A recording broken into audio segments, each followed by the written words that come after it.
கிறிஸ்துவின் பிரியமான சகோதர சகோதரிகளே, நினைச்சின் கடைசி பகுதியில் உங்களை விண்ணகத்தை நிறைவுள்ளவராக இருப்பது போல நீங்களும் நிறைவுள்ளவராக இருப்பீர்கள். இந்த வார்த்தையை யார் சொன்னார்? ஆண்டவர் இயேசு கிறிஸ்து நல்லதாக சொன்னார்.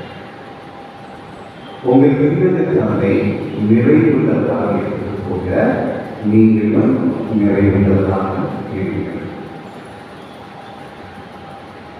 இதுக்கு மாற்று கருத்தை அதுக்கு முன்னாடி நம்ம வாசிக்கிறோம்.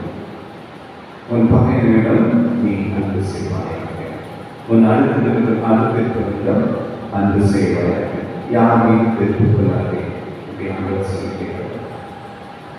நம்முடைய வாழ்க்கையை நம்ம எடுத்து பார்க்கணும் அப்படின்னா, என்கிட்ட பகையே இல்லை, என்கிட்ட பகையே இல்லை அப்படின்னு யாராவது சொல்ல முடியுமா? நம்ம கத்தி தெருவில் கத்தி சண்டை போடுறதில்லை, பெரும்பாலும் ஒரு சிலர் போடுவோம். ஆனால் அந்த கத்தி சண்டை போடுறதை விட அமைதியாக பல பேர் அழித்து கொடுக்குறீங்களா? பேருக்கு வாழ்க்கை அவங்க இல்லாததில் அதெல்லாம் சொல்லி தேவையான நேரத்தில் அவங்களுக்கு உதவி செய்யாமல் நிர்பந்தமாக தெரியுமா? அது ரொம்ப பெரிய சண்டை. அது கொலைக்கு சமமான இந்த தெருவில் வாயாப்பழம் வார்த்தை கட்டிட்டு பக்கம் சாப்பிட எவ்வளோ சக்தி போய் சேர்க்கிறோம். ஆனால் ஒரு பசப்பு சிரிச்சு சிரிச்சு சொந்தத்துக்குள்ள மனத்துக்குள்ள அக்கம் பக்கத்தில் தெருவில் இந்த தெருவில் அந்த தெருவில் அந்த ஐயாவும் அம்மாவும் வாங்கி திறந்தே பேசலாம். அவ்வளோ நல்லவர், எவ்வளோ நல்லவாங்க. அவங்க பேசி நாங்கள் கேட்கல, ஆனால் அவங்க சைலண்டா மற்றவங்களை பிடிப்பது அவங்களுக்கு. இந்த மாதிரி பல பேர் வாழ்க்கை சொன்னாங்க, பல பேர் இதுதான் வாழ்க்கை. என்கிட்ட பகையே இல்லை அப்படின்னு யாரும் சொல்ல முடியாது. எல்லாம் பார்க்க சாமி, நீங்க வீட்டுக்கு இதெல்லாம் சொல்லுவீங்க, எங்க குடும்பத்தில் வந்து பாருங்க சாமி, இந்த ஆண்டு இந்த பொருளை இந்த பையன் இந்த பொண்ணு இந்த தெருவில் இருக்கா, தெருவில் இருக்காம என் மாமா மச்சான் பெரிய சித்தத்தான் பங்காளி எல்லாம் என்ன துரோகப்பட்டிருக்கா தெரியுங்களா? எப்படியெல்லாம் பேசியிருக்காங்க தெரியுங்களா? எப்படியெல்லாம் இந்த வாழ்க்கையை சீர்திருச்சிருக்காங்க. அதெல்லாம் உங்களுக்கு புரியாது. நீங்க சொல்லியிருக்கீங்க எல்லாத்தையும் பண்ணிக்கிறீங்க, அதை அனுபவிச்சு தான் சாப்பிட்டீங்க. மன்னிக்க முடியாது. இப்படி நிறைய பேர் சொல்றோம், எப்படி நிறைய பேர் சொல்றோம், அதை அனுபவிச்சு ஒரு விதத்தில் அது உண்மை, ஒரு விதத்தில் அது உண்மை. நான் இல்லைன்னு சொல்லுறேன், அது பாதிக்கப்பட்டவங்களுக்கு அந்த எழுது. ஆனால் கடவுள் நமக்கு வேற வழியை கொடுக்கிறேன், வேற வழியை மாற்று வழியை கொடுக்கிறேன். நீ பொறுத்துதான் போகணும், நீ அவனை மன்னிச்சுட்டா அவனை ஏற்றுக்கொண்டுதான் ஆகணும்னு ஆண்டவர் வந்து உறுதியான ஒரு கட்டளை கொடுக்கிறார். ஏன்னா நம்ம அவர்கள் நம்ம இருக்கிற நிலையை நம்ம இருக்கிறார். நம்ம எந்த நிலையில இருக்கிறோமோ அந்த நிலையை ஆண்டவர் நம்ம இருக்கிறார். நம்ம யாருக்கும் தெரியாமல் நிறைய பாவங்கள் செய்வோம், நிறைய பேர் வாழ்க்கை கெடுக்கிறோம், திருடுறதெல்லாம் பண்ணுறோம், லஞ்சம் பார்க்கிறோம், கலப்படம் பண்ணுறோம், போலி பிஸ்னஸ் பண்ணுறோம், மற்றவங்க பேரை எடுக்கிறோம், ஒரு சிவன் செய்யறதுல போலி கிறிஸ்தவர்கள் வாழ்க்கையை வாழ்க்கிறோம். இப்படி அதுக்கு நாங்கள் சொல்லிட்டு இருக்கும்போது அழகாக பவர் போட்டுட்டு நல்ல ட்ரெஸ் பண்ணிட்டு ஞாயிற்றுக்கிழமையும் செவ்வாய்க்கிழமையும் நம்ம கோயிலுக்கு வரோம், திருத்தலங்களுக்கு போகிறோம், வேளாண்மைக்கு போகிறோம், எல்லாமே செய்கிறோம். ஆனால் நம்ம உள்ள ஆண்டவர் மட்டும்தான் பார்க்குறாரு. நம்ம மனைவிக்கு தெரியாது, நம்ம கணவனுக்கு தெரியாது, நம்ம பிள்ளைகளுக்கு தெரியாது, நம்ம நண்பர்களுக்கு தெரியாது, தோழிகளுக்கு யாருக்கு தெரியாது. நம்ம ஒவ்வொருத்தருக்கும் ஒரு வாழ்க்கை, ஒரு மனநிலை இருக்கிற ஆண்டவருக்கு மட்டும் தெரியும். அது ஆண்டவர் ஒருத்தவங்களுக்கு காட்டினாருன்னா யாரையும் நம்ம பக்கத்தில் நிற்க மாட்டாங்க. இவ்வளவு கேவலமான ஜென்மவாக இவ்வளவு கேவலமான மனுஷன் நீங்க எல்லாம் விளையாடுவாங்க. ஆனால் அப்படி இருக்கிற நன்மை சொல்லியிருக்காங்க.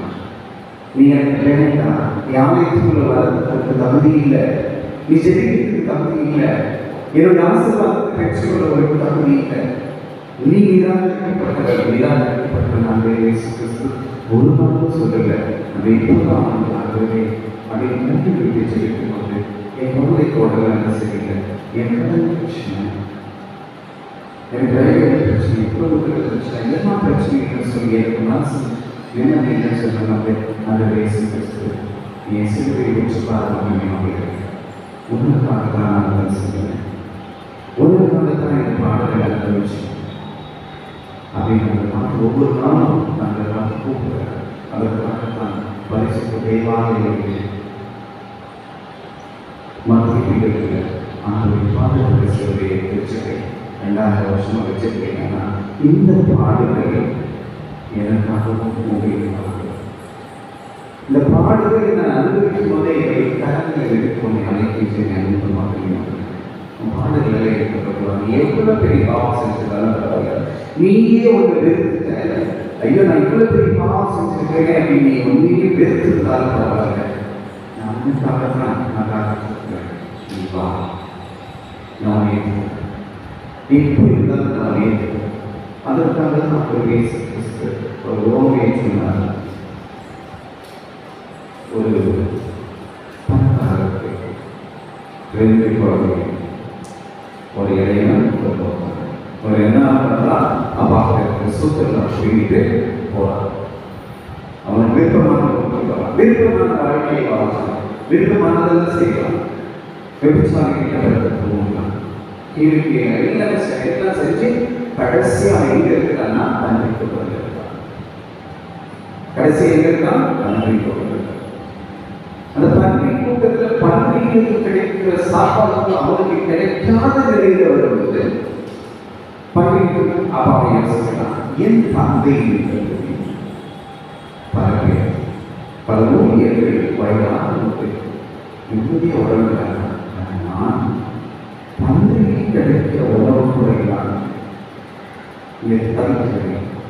ஒரு முறை நான் போய் பார்ப்பேன், தந்தை வேதத்துக்கு நான் போய் பார்ப்பேன், ஒரு வேலைக்காரனை நான் வேலை கேட்பேன், அழியத்துக்கு வர ஆரம்பிச்சு அவன் வர தந்தையை நோக்கி.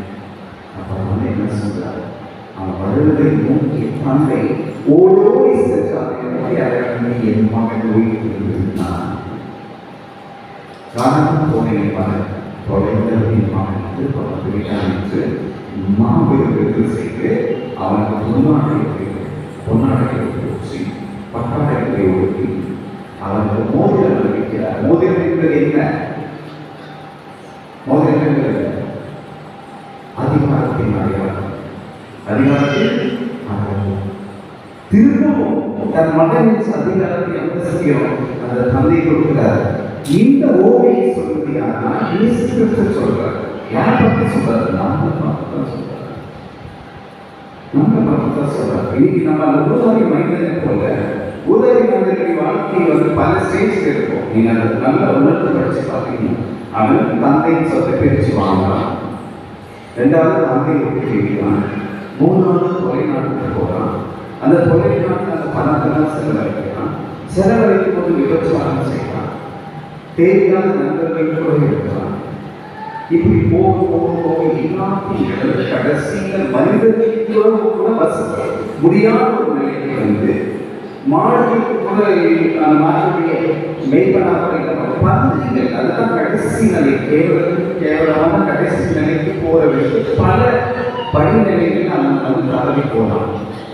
அதே போலதான் நாம் நம்ம வாழ்க்கையில் ஊதாரி நிலையில கூட நம்முடைய சொத்தை பிரித்து வாங்குற நிலையில் இருக்கிறோமா, சொத்தை பொறியை ஓடுற நிலையில் இருக்கிறோமா, இல்லை ஓடி கொடுக்கிறோமா, இல்லை தொழில்துறை நாட்டில் இருக்கிறோமா, அங்கே வந்து நம்முடைய ஆசீர்வாதத்தில் தொலைச்சிட்டு இருக்கிறோமா, தொலைச்சி முடிச்சுட்டோமா, இப்படி நம்ம யோசிச்சு பார்க்கலாம். அந்த ஊதாரி நிலையில் அப்பாவுக்கு சொத்தெல்லாம் வாங்கிட்டு போய் ஒரே நிலையில் தொலைச்சிட்டு ஒரே நாள் பண்ணிக்கிட்ட போல அவன் பல ஆண்டுகளாக அந்த சொத்தை வச்சு தன்னை தான் நினைச்சுக்கிட்டான். அதே போல நம்ம இப்போ எப்படி போயிட்டு இருக்கோம்?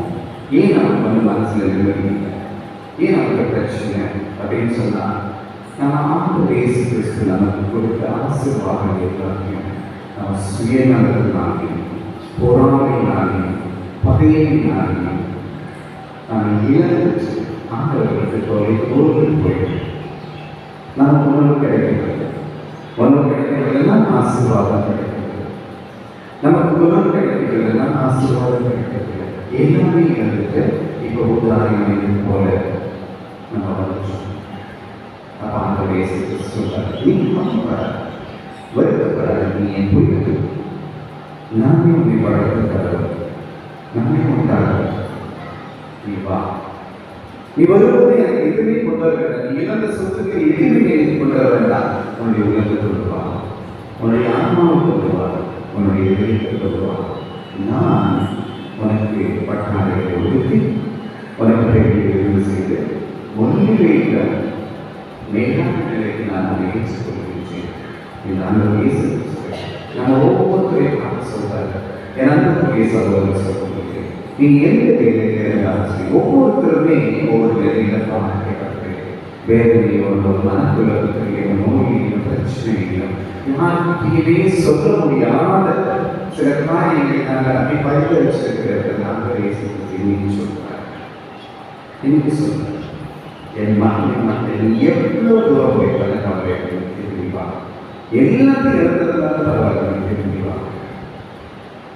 நான் நிறைய பேர் வந்திருக்கோம். நான் துணியாருக்கிறேன், எனக்காக வேண்டிக் நான் துணியாரேன், எனக்காக வேண்டிக் கொள்ளுவான் துணியாரேன். ஆண்டவர்களுக்கு எனக்கு ஆசிரியர் பெற்றுக் கொள்வது துணியாக வந்திருக்கும். இந்த அந்தோனியாருக்கு சாத்தியம் ஆட்சியும் ஆசீர்வாதம் எப்படி கிடைச்சதுன்னு கேட்டீங்கன்னா விவேகத்திலிருந்து அந்த அந்தோனியாருக்கு வந்து அந்த ஆட்சியும் சாத்தியம் கிடையாது. அவர் நம்மை போன்ற ஒரு சாதாரண மனிதனாக பிறந்தவர். ஆனால் நான் எப்பேற்பட்ட கட்டத்தில் நான் யார் என்பதை அந்தோனியார் உணர்ந்தார்.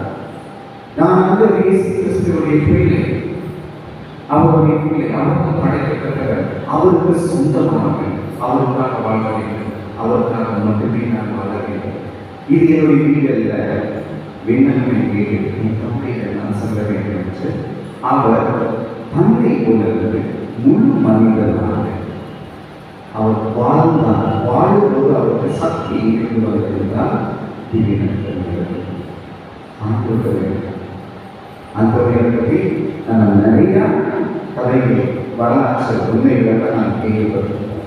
உங்களுக்கு தெரியாத நிறைய நான் சொல்ல நேரத்தில் அந்த அந்தரியாத சக்தி நம்ம கோடி அற்புத அந்தரியாத சொல்லுவோம் அப்படின்னா அந்த கோடி அற்புதத்தை ஆண்டுகளுக்கு பேச்சு நமக்கு கொடுக்க அந்தரியா அந்த சக்தியை, அந்த வல்லமையை, அந்த ஆசீர்வாதத்தை இன்னும் பேசிக் கொண்டார்.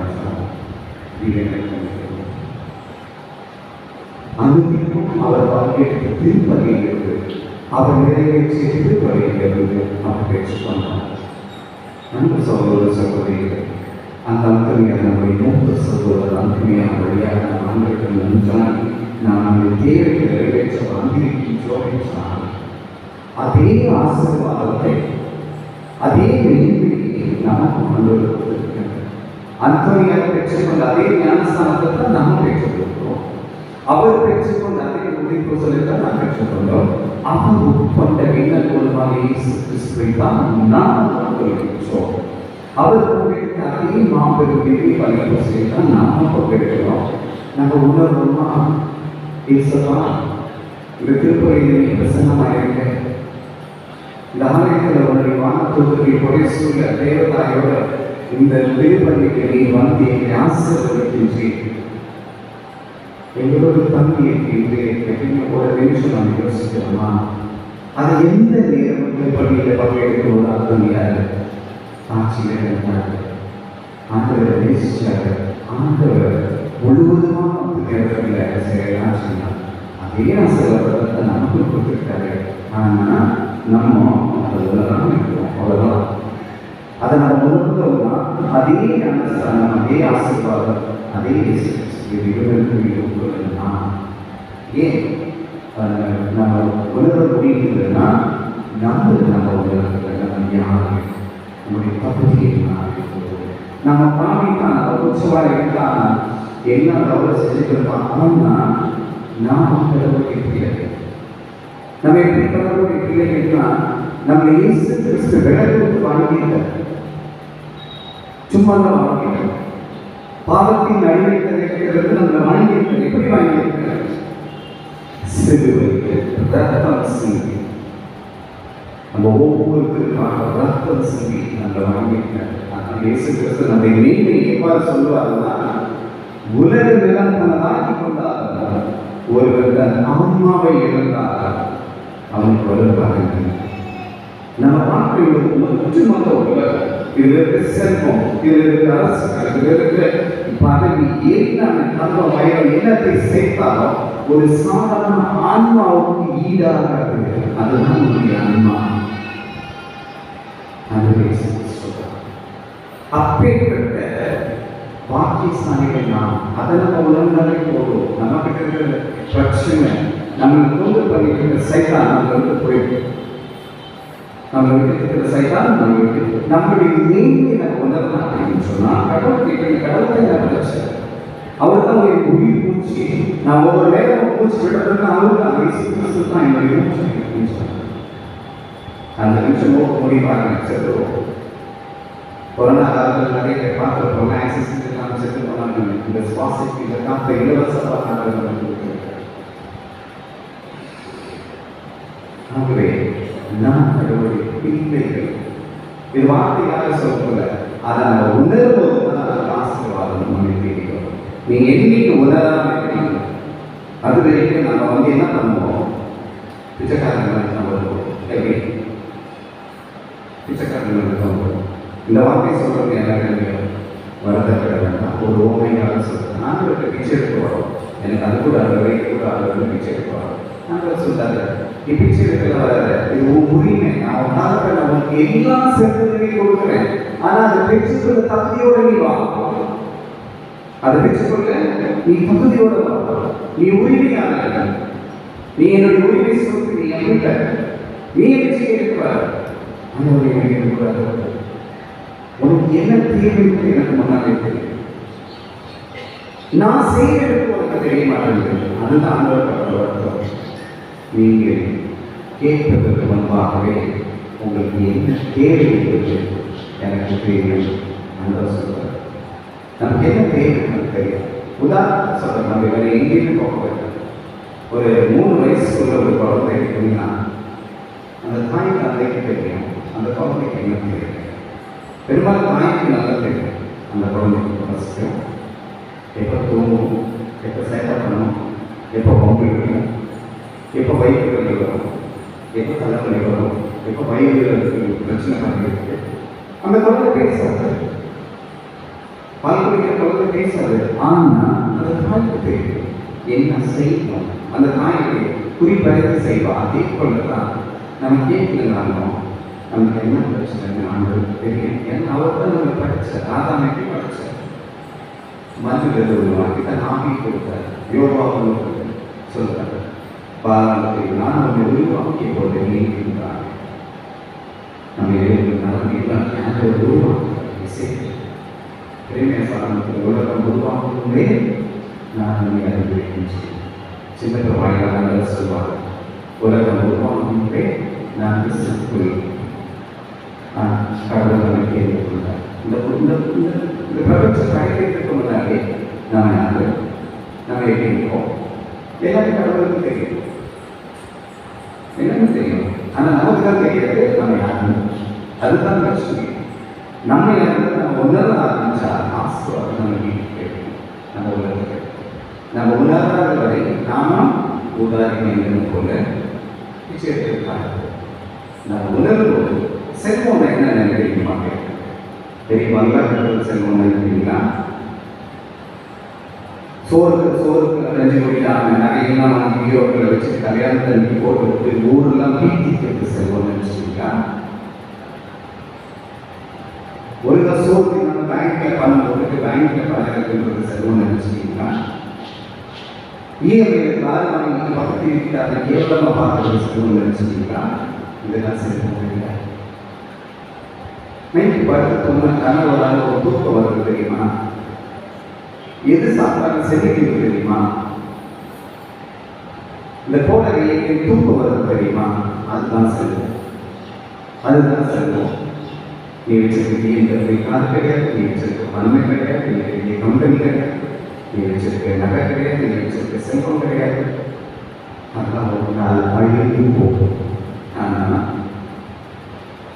இந்த ரோட்டோரத்தில் போங்க, இந்த டவுனுக்குள்ளெல்லாம் போங்க, பெரிய பெரிய டவுனுக்குள்ள சிட்டிக்குள்ளெல்லாம் பல லட்சம் வண்டி வச்சுருக்கோம். அந்த பிளாட்ஃபார்மில் படுத்து வச்சுருப்பாங்க சில சகோதர சகோதரி. அந்த தூக்கம் எங்கே வந்துச்சு? அதுதான் நினைவு. அதுதான் நினைவு. எதை சாப்பிட்டாலும் சரி, எனக்கு உடலில் எந்த பிரச்சனையும் கிடையாது. அதுதான் செல்வம். அதுதான் செல்வம். எல்லாருமே வச்சுருக்கு. எதுவுமே சாப்பிட முடியாது, தூக்கம் இல்லை, எதுக்கு இல்லைன்னா வேணும் தான். நம்ம வாழ்க்கை நம்ம வாழ்க்கைக்கு செல்வம் தேவை. அது செல்வம் இல்லை. செல்வம் எங்களுக்கு மன நிம்மதி. அதுதான் செல்வம். மன நிம்மதி இல்லாமல் நீ எல்லாத்தையும் வச்சுருந்தா நீ நம்பிச்சுக்க. எதுவுமே இல்லாமல் நான் நல்லது கொண்டு நான் நம்ப மாட்டேன். இப்போ தெரியுது அரசியலோடு என்ன சொல்லி பல லட்சம் கொடுத்தாலும் தூக்கத்தை வாங்க முடியாது. எத்தனை கோடி கொடுத்தாலும் உன் உடம்பு ஒப்புக்கலன்னு நீ சாப்பிட்டு செஞ்சிட்ட. உனக்கு கொலஸ்ட்ரால், பிபி, சுகர், தைராய்டு எல்லாமே வந்து உனக்கு என்ன பண்ணிட்டு உடம்பு. இந்த நோய் எல்லாமே தன்னால சரியாகிக்கணும். உங்களுக்கு தெரியுமா? இந்த நோய்கள் எல்லாமே தன்னாலே சரி பண்ணிக்க முடியும். உன் மனநிலை மாற்றிட்டு அறிவியல் பூர்வமாக இதை நிரூபிக்கப்பட்டது. உனக்கு சுகர் இருந்தாலும், பிபி இருந்தாலும், கொலஸ்ட்ரால் இருந்தாலும், தைராய்டு இருந்தாலும் இவை எல்லாம் நம்முடைய மனநிலையை மாறும்போது, மனநிலையை மேம்படுத்தும்போது தானாகவே சரியாகும். தானாகவே சரியாகும். இது அறிவியல் பூர்வமாக நிரூபிக்கப்பட்டது. ஆனால் நமக்கு அதற்கு தெரியும். எங்கெல்லாம் அறிவியல் சம்பந்தப்பட்ட தரவுகளை போய் செக் பண்ணிக்கலாம். பல நோய்கள் நம்முடைய மனநிலையை கொடுத்துட்டாங்க. அதுதான் அந்த சொல்றார். இந்த நச்சரிக்கையில் பரவர்களுக்கு பகை கொள்ளாதே, வெறுப்பு கொள்ளாதே, நான் உன்னை ஏற்றுக்கொள்வது போல எந்த நிலையில் நீ இருக்கிறியோ அந்த நிலையில் நான் உன்னை ஏற்றுக்கொள்வது போல உன் சகோதர சகோதரி நீ ஏற்றுக்கொள். அதுதான் சொல்றார். அந்த மனநிலை வரும்போது அற்புதங்கள் நமக்கு முன்பாக நம்ம வீட்டுக்கு போகும். எப்படி கேட்டீங்கன்னா, ஒரு நபர் ஆண்டவர் நோக்கி வருவார், வந்து கேட்பார், என் மகன், என் ஊழியை நோய்வாய்ப்பட்ட ஆண்டவரே நான் தகுதி இல்லாதவன் சொல்றேன். நான் அவரையே சொல்றேன், எல்லாம் நீங்க போச்சு. அப்போ ஆண்டவர் சொல்றார், இப்பேற்பட்ட விசுவாசத்தை நான் விவசாயமாக காணவில்லை. அந்த அரசு அலுவலக ஊழியன் அந்த நேரமே அவருடைய வீட்டிலே என்ன இருந்தான்? குணமாக. அவன் போகும்போது அவனுடைய மற்ற ஊழியர்கள் வந்து சொல்றான், அவன் குணம் பெற்றுவிட்டான். அது போலதான் நாம் ஆண்டவர் இயேசு கிறிஸ்து மேல நம்பிக்கை வச்சோம் அப்படின்னு சொன்னா, நம்ம வீட்டுக்கு போறதுக்கு மேல நம்ம வீட்டுக்கு யாருக்காக நம்ம தெரிஞ்சிருக்கிறோமோ, யாருக்காக நம்ம மன்றாடி இருக்கிறோமோ, என்ன நடக்கும் நம்ம வேண்டி இருக்கணுமோ அது நடந்திருக்கும். ஆண்டவர் எப்பவுமே அற்புதம் செய்யும் போது ஒரு வார்த்தை கேட்பாரு, உனக்கு விசுவாசம் இருக்கின்றதா? உனக்கு விசுவாசம் இருக்கின்றதா? ஆமாண்டவே, எனக்கு விசுவாசம் இருக்கின்றது. நீ என் இடத்தில் எழுந்ததை வர நான் தகுதியேற்றுவேன், நான் ஆமே அப்படின்ற ஒரு மனநிலை வரும்போது நமக்கு முன்பாக ஆண்டவருடைய பிரசன்னம், ஆசீர்வாதம் அதை யார் நம்ம ஜெபிக்கின்றோமோ அவர்களுக்கு பேசும். ரொம்ப எளிமையான ஆண்டவருடைய பிரசன்னம், ரொம்ப அற்புதமான. அமெரிக்காவில் இருந்தாலும் சரி, எங்கே இருந்தாலும் சரி, யாருக்காக எனக்கு பேசுகிறது கொடுப்பாரு, எனக்கு செய்வார்கள், என் குடும்பத்தில் பிரச்சனை. இன்னைக்கு நம்ம சில விஷயங்களை தாங்கிக்குவோம், ஆனால் ஒரு விஷயத்தை தாங்க மாட்டோம். ஏன் கேட்டீங்கன்னா, நம்ம தனியாக சில விஷயங்களை செஞ்சுருப்போம். அது எப்போ வெளியே கொண்டு வருவோம், எப்போ மாற்றிக்குவோமோ, எப்போ இந்த பிரச்சனை வந்துடுவோம், அவமானப்படுத்துவோமா, நம்ம சின்னாட்டிலாம் மாற்றிடுவாங்க அப்படின்ற ஒரு மனதில் ஒரு போராட்டமான ஒரு போராட்டம் வளர்க்கிறது. எல்லாத்தையும் அனுப்புவாங்க. இதுதான் இதிலிருந்து விடுபடணும்னா ஆண்டவருடைய ஆசீர்வாதம் இருந்தால் மட்டும்தான் அந்த தைரியம் வரும். சாத்தான் நாங்கள் மீண்டும் மீண்டும் அந்த நாங்கள் சிக்கலை கொண்டு போய் கேட்பாங்க. ஆண்டவர் மட்டும்தான் நம்ம தெளிவாக கொடுத்துருக்காங்க. ஆகவே கிறிஸ்துவிற்குரியமான சகோதர சகோதரிகளே, இன்று பெரிய ஒரு பெரிய முயற்சி எடுக்கிறாங்க. ஏசப்பாட்ட ஆண்டவரே, நான் யார் என்று எனக்கு வளர்ந்து கொள்ள என் பகுதி என்ன, நான் யாருடையும் இல்லை, எனக்கு வச்சிருக்கேன். உங்கள்கிட்ட வந்துட்டாங்க, உங்கள்கிட்ட ஜெபிக்கணும், உங்கள்கிட்ட பேசணும், எனக்கு நீ சாதிக்கணும், எனக்கு நீ ஆட்சி இருக்கணும். அவரே ஒரு வேகத்தில் உங்ககிட்ட எல்லாம் சொல்லிட்டு இந்த பசங்க அனுதினமும் காலையில் ஒதுக்கி போகும். அந்த வகையில் நான் யார் யாருக்காக மன்றாட கடமைப்பட்டிருக்கும் சொல்லுவோம். அவர்களை நான் சொல்லியிருக்கிறேன். யார் யாருக்காக நான் வேண்டியை சென்று வாக்களிக்கிறேனோ அவர்களை நான் குறிப்பிட்டேன். யார் யாருக்காக நான் பகிரங்களாக நினைக்கின்றனோ அவர்களை மன்னிக்கு சாட்சியம்.